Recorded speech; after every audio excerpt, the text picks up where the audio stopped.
180 €, c'est vite dépensé. Tous les mois, c'est une somme qui part dans les petits plaisirs du quotidien. Mais si vous investissiez cette même somme chaque mois sur une assurance vie, elle peut devenir un vrai patrimoine. Dans cette vidéo, on va décortiquer des portefeuilles 100% assurance vie qui sont basés sur des portefeuilles diversifiés. On va également mettre en place des versements programmés afin d'étudier combien de temps il vous faudrait pour atteindre le seuil des 100 000 €. Nous allons voir comment la fiscalité avantageuse de l'assurance vie ainsi que son caractère capitalisant fonctionne en votre faveur dans cette situation, mais également les forces et les limites de la stratégie. Un grand merci à Olivier Landrevi qui a réalisé cette étude. Donc c'est lui qui a produit l'étude chiffrée. Olivier Landrevi, le fondateur de MoneySmart, ancien directeur de banque, également enseignant à HEC. Je vous invite tous à aller voir son site MoneySmart. Le lien est dans la description. Le modèle qui a été retenu d'investissement est vraiment très simple. Pas d'investissement initial, mais un versement programmé mensuel, donc de 180 € par mois, soit 2160 € par an. Avec du coup réinvestissement automatique des dividendes, c'est quand même l'un des avantages de l'assurance vie. C'est ce côté capitalisant où en fait les dividendes ou en tout cas les performances restent au sein de l'enveloppe, ne sont pas fiscalisées tant qu'elles ne sont pas sorties et continuent à générer des intérêts composés. On va analyser plusieurs compositions de portefeuille aujourd'hui. Un portefeuille 100% SCPI qui serait logé au sein d'une assurance vie, un portefeuille qu'on pourrait appeler un profil dynamique, un profil ensuite équilibré et un profil défensif afin de voir selon votre appétit et votre souhait de risque, eh bien, à quel point ça peut influer sur la durée nécessaire pour atteindre l'objectif des 100 000 €. On va commencer sur le portefeuille numéro 1. Le profil, c'est Pierre, 35 ans. Il travaille dans l'événementiel. Son objectif est clair, atteindre les 100 000 €. Il avait toujours souhaité investir dans les SCPI, mais il a entendu dire qu'il était possible d'investir dans des SCPI via une assurance vie. Il est donc intéressé par cette solution. Une composition d'un portefeuille en 100% SCPI française. Ce choix est dicté par le fait qu'en fait les SCPI 100% européennes ne sont jamais intéressantes pour les investisseurs en assurance vie. Je précise. Et pour cela, je vous invite à consulter les 2 vidéos que nous avons menées sur le sujet, donc une comparaison chiffrée de l'assurance vie versus la détention en direct de parts de SCPI pour les SCPI françaises, pour lesquelles il est souvent avantageux de passer par une assurance vie, et les SCPI européennes, pour lesquelles il est souvent désavantageux de passer par une enveloppe d'assurance vie, notamment du fait, que vous ne bénéficiez pas du crédit d'impôt, c'est-à-dire que vous payez l'impôt à l'étranger pour les SCPI européennes, mais vous n'avez pas en contrepartie le crédit d'impôt comme vous l'avez en direct. Nous avons pris ensuite des frais d'enveloppe, donc des frais de contrat d'assurance vie à 0,5%, ce qui correspond au meilleur contrat d'assurance vie sur le marché actuellement. Et donc l'objectif ici, évidemment, c'est de prendre un bon contrat. On ne va pas faire un exemple sur des contrats, par exemple, bancaires à 1, 1,5, 2% de frais annuels.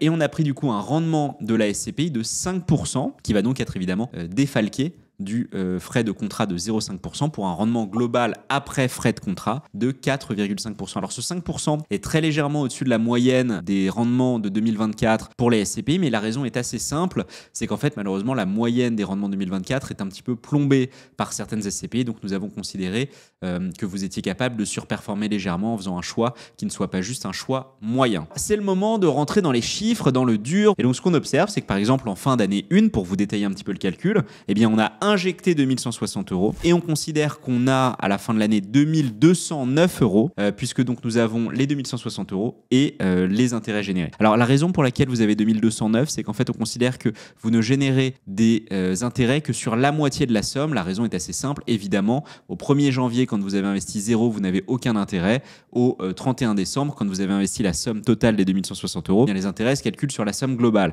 Mais donc ce qu'on a dit, c'est que voilà, pour une année entière, eh bien, on considère que les intérêts sont générés sur la moitié de la somme ajoutée sur l'année en cours. C'est évidemment une approximation, mais honnêtement, c'est très proche de la réalité. Et donc, on continue en année 2, 3, 4, 5. Et ce qu'on observe, c'est qu'en année 26, eh bien, on atteint le seuil des 100 000 € que nous souhaitions obtenir. Mais nous sommes obligés de continuer pour une raison simple, c'est que, en fait, la fiscalité de l'assurance vie n'est pas prise pendant la période de capitalisation. Pendant que vous capitalisez, vous ne payez aucun impôt. Mais au moment de la sortie, vous allez payer la fiscalité. Alors, c'est un bon moment pour rappeler un petit peu comment fonctionne la fiscalité d'une assurance vie. En cas de rachat, eh bien, l'intérêt de l'assurance vie, c'est que vous allez être soumis par défaut à la flat tax, le prélèvement forfaitaire unique de 30%, 17,2% de prélèvements sociaux, 12,8% d'impôt sur le revenu, mais les avantages ne s'arrêtent pas là. Vous avez également, après 8 ans de détention de votre contrat, un abattement annuel de 4 600 € ou 9 200 €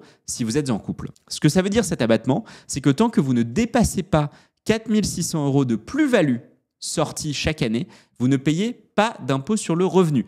Vous payez toujours les prélèvements sociaux de 17,2%, mais vous n'avez pas cette portion des 12,8% supplémentaires du prélèvement forfaitaire unique. Alors c'est évidemment très intéressant et une des stratégies, on va dire, assez classiques en assurance vie, c'est donc de sortir progressivement de l'argent afin de ne jamais dépasser les 4 600 € de plus-value. Alors c'est vraiment important de se rappeler, c'est pas que vous pouvez sortir 4 600 € par an sans payer d'impôt, c'est qu'en fait sur la portion de ce que vous sortez, donc par exemple, je vais prendre un exemple très simple, vous avez investi 50 000 et ça vaut désormais 100 000, donc vous avez la moitié en fait du capital qui est de la plus-value. Et bien si vous sortez 9 200 € en année N, et bien en fin de compte, la portion de plus-value qui est sortie n'est que de 4 600 €. Et donc en fait, vous êtes dans l'abattement. Donc en fin de compte, vous pouvez sortir 9 200 € tous les ans, puisque ce qui est compté comme de la plus-value qui sort du portefeuille n'est que la moitié. Et donc dans ce cas-là, vous êtes sous le seuil, vous n'avez pas d'impôt sur le revenu. Et donc, c'est la raison pour laquelle nous sommes obligés de continuer un petit peu après donc les 26 ans que nous avons vus pour atteindre le seuil des 100 000 €. Parce qu'en fait, si on sortait au bout de 26 ans, eh bien, notamment avec les prélèvements sociaux, alors on a vu que l'impôt sur le revenu, on pouvait peut-être de manière assez intelligente réussir à l'effacer. Donc, nous avons pris une hypothèse très favorable dans ce cadre-là, où l'investisseur aurait réussi 100% à effacer l'impôt sur le revenu, ce qui est pas si facile, notamment si vous faites un retrait total de votre montant, bien vous n'arriverez pas à l'avoir, donc vous aurez une portion de la plus-value qui sera soumise à l'impôt sur le revenu. Mais nous avons considéré ici que vous êtes capable de faire des stratégies plus intelligentes, notamment via ces rachats partiels dont je viens de vous parler. Mais dans tous les cas, vous allez devoir payer les prélèvements sociaux de 17,2%. Il faut donc attendre 29 ans pour atteindre 126 825 €, ce qui donne, après ponction des prélèvements sociaux de 17,2%, 105 011 €. Et donc, on a bel et bien atteint les 100 000 € après prélèvements sociaux. Évidemment, là, on est sur une hypothèse où on investit 180 € par mois. Et il est évident que si vous investissiez plus tous les mois, eh bien, vous atteindriez cet objectif bien plus rapidement. Alors on passe sur le deuxième portefeuille. Là, on est sur un profil plus dynamique. On imagine Julien, 36 ans, informaticien. Il souhaite investir en assurance vie, il aimerait aller chercher du rendement et notamment positionner son portefeuille en majorité sur des actions. Il est donc prêt à accepter plus de fluctuations à court terme, peut-être plus de risques également, mais son objectif, c'est de viser une meilleure performance à long terme. Alors dans les hypothèses de ce portefeuille, on a toujours ce fameux investissement de 180 € par mois en versement programmé, mais là l'allocation change complètement puisqu'on baisse de 100% à 20% uniquement sur les SCPI avec toujours la même performance estimée de 5%, toujours des SCPI françaises évidemment, mais on va mettre ici 80% d'actions avec une performance estimée à 7% annuel. Alors pour ceux dans les commentaires qui vont nous sauter dessus en disant que certains ETF sont capables de faire bien mieux que 7%. C'est vrai, nous avons fait cette remarque à Olivier Landrevi, mais celui-ci nous a répondu qu'il considérait que sur du très long terme, il lui semblait plus prudent de prendre une performance d'environ 7% et pas quelque chose de plus dynamique. Les frais d'enveloppe du contrat d'assurance vie sont toujours les mêmes, 0,5% par an, donc on est toujours sur un très bon contrat. Évidemment, on ne va pas changer de contrat entre les simulations, ça n'aurait aucun sens. Et la performance globale attendue du portefeuille est donc de 6,10%. Ces 6,10%, en fait, ils sont atteints en faisant la moyenne pondérée de la portion SCPI à 5%, de la portion action à 7%, desquels on vient déduire les frais de contrat de 0,5%. Donc le rendement dont nous vous parlons, c'est un rendement net de frais de contrat. Et bien dans ce cas, évidemment, on commence toujours pareil, 2 160 € investis chaque année. Et ce qu'on observe, c'est que de manière non surprenante, puisque le rendement net de frais passe de 4,5% à 6,10%, il est donc bien évidemment plus élevé. Et il faut donc moins de temps pour atteindre les fameux 100 000 €. Donc on reste toujours, comme sur le modèle précédent, sur 100 000 €, déduction faite des prélèvements sociaux. Et pour cela, il faut 25 ans afin d'atteindre 123 856 € avant prélèvements sociaux. Et après prélèvements sociaux, on est à 102 552 €. Alors évidemment, l'augmentation du rendement vous permet de raccourcir drastiquement la durée nécessaire pour atteindre les 100 000 €. C'est tout à fait logique et attendu. Le point intéressant qu'on avait dit la dernière fois tient également, c'est-à-dire que si vous passiez de 180 € peut-être à un montant un peu plus élevé, 250, 300, 350 €, bien évidemment, vous atteindriez bien plus vite cet objectif. Troisième profil, on est cette fois sur un profil qu'on va appeler équilibré. On imagine Jean, 43 ans, il veut un juste milieu entre performance et sécurité. et il souhaite donc répartir son épargne entre plusieurs classes d'actifs. Son but, c'est de lisser les fluctuations. Il accepte d'aller chercher un petit peu de surperformance en prenant du risque, mais pas trop. Et donc, il ne veut pas avoir une allocation aussi dynamique que la précédente. L'allocation qui a été retenue est toujours la même sur le montant investi, 180 € par mois. 30% en SCPI cette fois, donc toujours avec une performance estimée à 5%. On a ensuite mis 60% actions, ce qui reste quand même très important, avec toujours la performance estimée à 7% et 10% en obligations, avec une performance estimée à 3,5%. N'hésitez pas à nous dire en commentaire si vous pensez que ces chiffres sont pertinents. Olivier Landrevi sera ravi d'avoir vos retours. Les frais d'enveloppe de l'assurance vie sont toujours les mêmes de 0,5% et la moyenne pondérée après frais d'enveloppe du portefeuille est ainsi de 5,4%.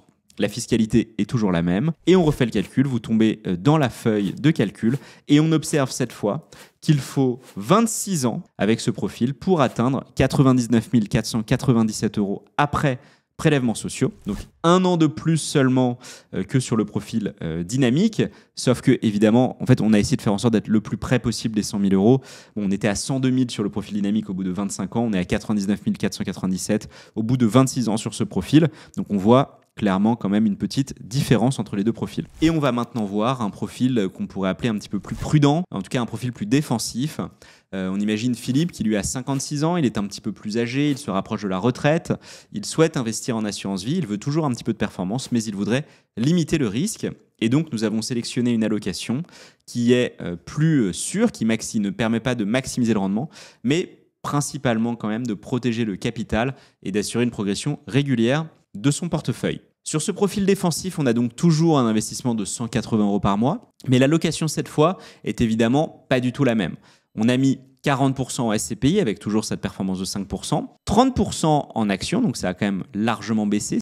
On a également mis du coup cette fois 30% en obligations, c'est le principe de ce profil défensif, c'est finalement de vouloir se rassurer via des obligations plutôt de bonne qualité, et donc avec un rendement relativement faible à 3,5%. Les frais d'enveloppe sont toujours de 0,5% pour le contrat, et la performance moyenne nette de frais de contrat de ce portefeuille est de 4,45%, finalement très proche du portefeuille 100% SCPI que nous avions vu. Et donc, eh bien, j'ai envie de dire sans surprise, en fait, il faut la même durée que sur le portefeuille 100% SCPI pour atteindre les 100 000 €.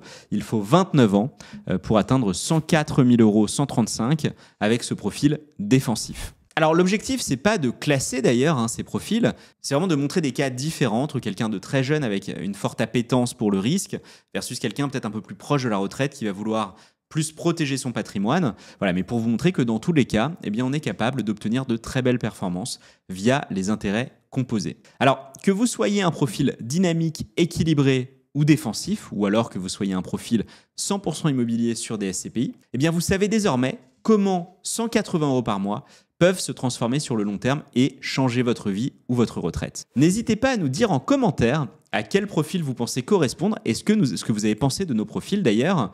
Olivier Landrevi sera ravi de voir un petit peu vos retours sur ce que vous en avez pensé. Et si vous souhaitez vous renseigner sur l'assurance vie ou creuser le sujet de la fiscalité, eh bien nous avons préparé une vidéo totalement spéciale qui est dédiée au sujet, qui s'affiche sur votre écran, dans laquelle nous expliquons en détail notamment la fiscalité, les avantages, mais aussi les risques d'une assurance vie. Nous détaillons aussi les différents supports d'investissement que l'on peut loger, donc on en a vu quelques-uns au cours de cette vidéo, mais il y en a évidemment bien d'autres. Donc je vous invite très fortement à regarder cette vidéo si le sujet de l'assurance vie vous intéresse. N'oubliez pas dans tous les cas de vous abonner et un grand merci à Olivier Landrevi pour la qualité de son étude chiffrée que nous venons d'étudier.